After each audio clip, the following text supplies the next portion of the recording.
Assalamualaikum warahmatullahi wabarakatuh.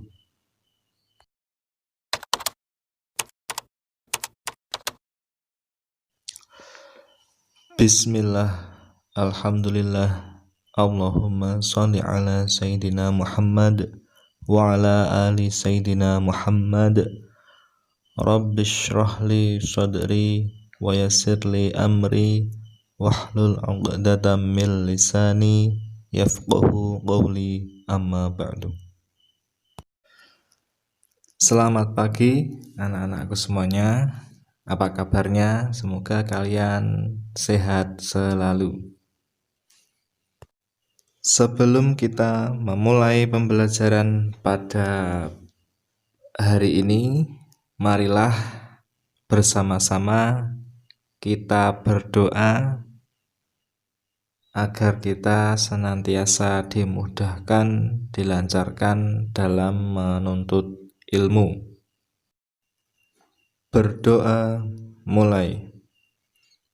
A'udzu billahi minasy syaithanir rajim.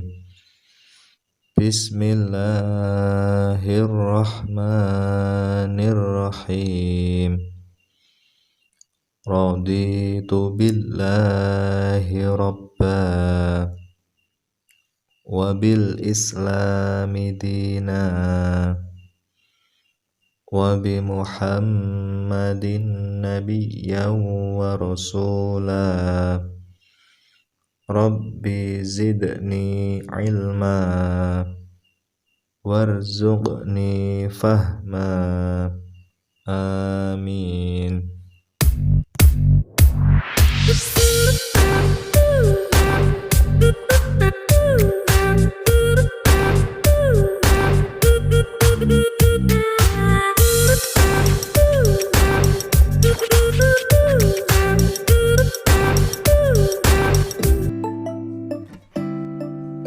Langsung saja kita mulai pembelajaran daring kita, dimulai dari bab 1, yaitu tentang meyakini kitab-kitab Allah dan mencintai Al-Quran.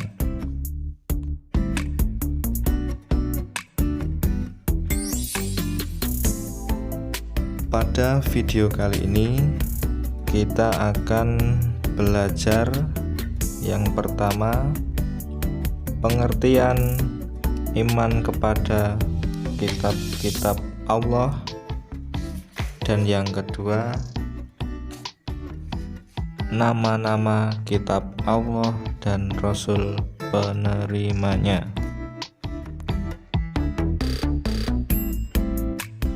Langsung ke pembahasan pertama. Di sini kalian harus tahu dan paham apa itu iman dan apa itu iman kepada kitab-kitab Allah.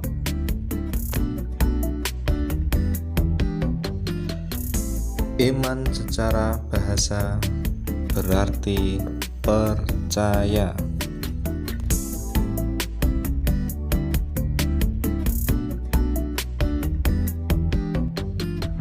Kemudian iman kepada kitab-kitab Allah berarti percaya dan yakin dengan sepenuh hati bahwa Allah Subhanahu wa ta'ala telah menurunkan kitab-kitabnya kepada para rasulnya.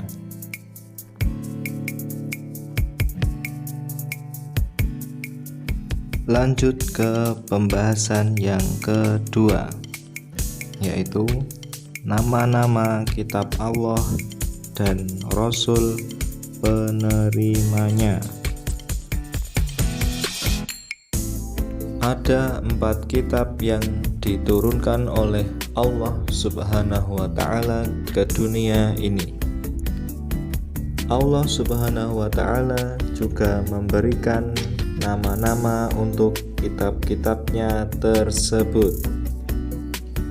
secara berurutan mulai dari yang pertama kali diturunkan hingga saat ini. Keempat kitab yang wajib kita yakini adalah Taurat, Zabur, Injil, dan Al-Quran. Selanjutnya, marilah kita pelajari satu persatu keempat kitab yang pernah diturunkan oleh Allah Subhanahu wa Ta'ala tersebut.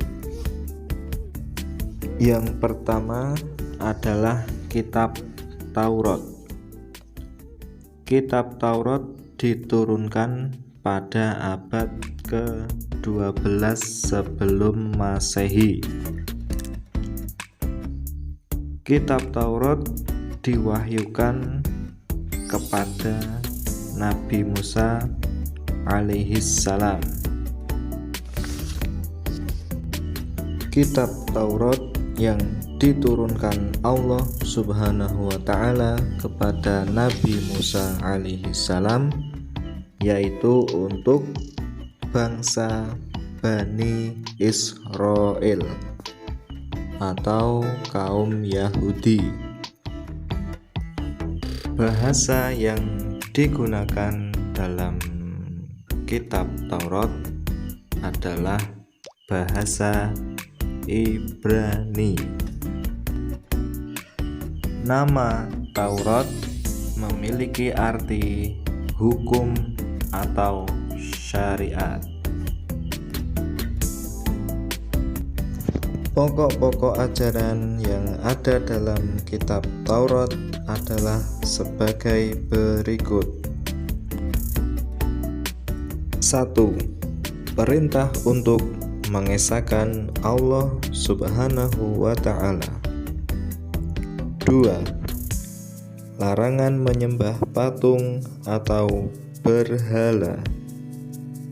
3.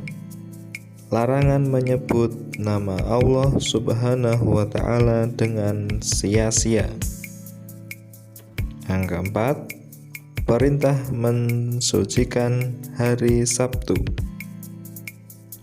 5. Perintah menghormati kedua orang tua.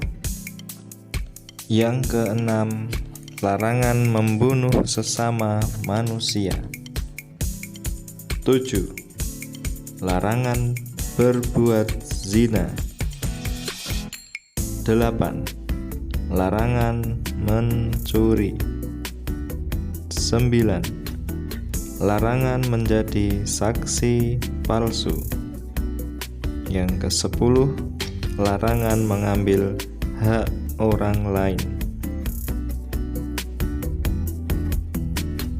Yang kedua yaitu kitab Zabur, diturunkan pada abad ke-10 sebelum Masehi.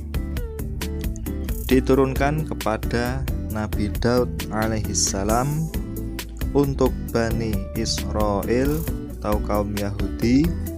Bahasa yang digunakan adalah bahasa Kipti.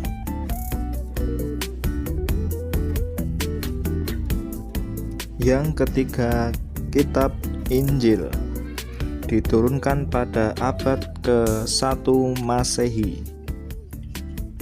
Kitab Injil diturunkan kepada Nabi Isa alaihissalam untuk kaum Nasrani, dan bahasa yang digunakan dalam kitab Injil adalah bahasa Suryani.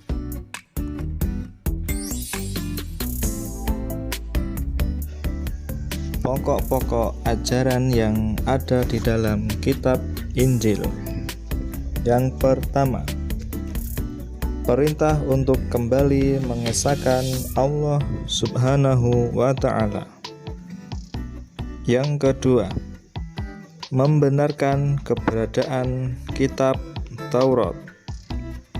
Yang ketiga, menghapus beberapa hukum dalam kitab Taurat yang tidak lagi sesuai dengan perkembangan zaman.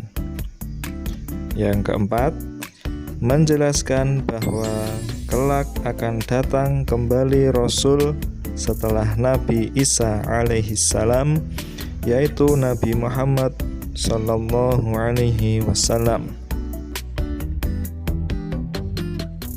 Berita atau penjelasan tentang akan datangnya Nabi akhir zaman, yaitu Nabi Muhammad sallallahu alaihi wasallam, selain dijelaskan di dalam kitab Injil, kabar atau penjelasan tentang datangnya Nabi Muhammad juga dijelaskan di dalam. Selanjutnya adalah kitab Al-Quran, diturunkan pada abad ke-7 Masehi, yaitu kurun waktu tahun 611 sampai 632 Masehi. Kitab Al-Quran diturunkan Allah Subhanahu wa Ta'ala kepada Nabi dan Rasul yang terakhir, yaitu Nabi Muhammad sallallahu alaihi wasallam. Kitab suci Al-Quran ditujukan untuk seluruh umat manusia di dunia. Bahasa yang digunakan di dalam kitab Al-Quran adalah menggunakan bahasa Arab. Kemudian kitab suci Al-Quran diturunkan Allah Subhanahu wa Ta'ala sebagai penyempurna dan membenarkan kitab-kitab sebelumnya. Pokok-pokok ajaran yang ada di dalam kitab Al-Quran. Yang pertama adalah akidah, yaitu hal-hal yang berkaitan dengan keyakinan, seperti mengesahkan Allah Subhanahu wa Ta'ala, meyakini malaikat-malaikat Allah Subhanahu wa Ta'ala, dan lain-lain. Pokok ajaran yang kedua yaitu akhlak, yaitu berkaitan dengan pembinaan akhlak mulia dan menghindari akhlak tercela. Pokok ajaran yang ketiga ibadah, yakni yang berkaitan dengan tata cara beribadah seperti sholat, zakat, dan ibadah yang lainnya. Pokok ajaran yang keempat adalah tentang muamalah, yakni berkaitan dengan tata cara berhubungan kepada sesama manusia. Pokok ajaran yang kelima adalah tarikh atau sejarah, yaitu kisah orang-orang dan umat terdahulu. Mungkin itu saja yang bisa Pak Guru jelaskan pada pertemuan kali ini. Untuk materi kita lanjutkan minggu depan, dan untuk tugas pertemuan hari ini adalah silahkan kalian buat rangkuman dari apa yang sudah Pak Guru jelaskan di video ini. Dikerjakan di buku tugas masing-masing. Sekian dari Pak Guru. Tetap semangat dalam menuntut ilmu. Kita bertemu lagi di pertemuan yang selanjutnya. Jangan lupa nanti apabila sudah selesai pembelajaran pada hari ini, kalian berdoa setelah selesai pembelajaran. Banyak salah kata Pak Guru, mohon maaf. Kita akhiri. Wassalamualaikum warahmatullahi wabarakatuh.